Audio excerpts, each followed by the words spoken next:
Saudara, ratusan abang becak, sopir labi-labi, dan sopir taksi yang tergabung dalam koalisi transportasi Aceh melakukan unjuk rasa di halaman kantor Gubernur Aceh, Banda Aceh, Senin 16 Oktober. Dalam aksi itu mereka menolak kehadiran transportasi berbasis online di Aceh. Ratusan becak, labi-labi, dan angkutan umum lainnya berkonvoi dari Terminal Batoh ke kantor Gubernur Aceh.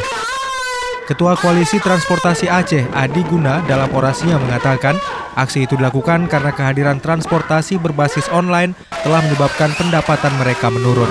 Dan kami membuat aksi untuk memohon kepada Bapak Gubernur supaya menindaklanjuti dan menyetop segera mengenai taksi online yang ada di Aceh, khususnya Gojek, Gokar, Grabcar, Bekar, tidak, kita sesuai judul dulu, tidak perlu dilebar-lebarkan.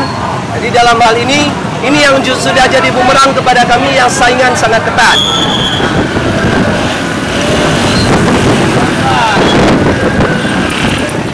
Dari Banda Aceh, Budi Fatria, Serambi On TV.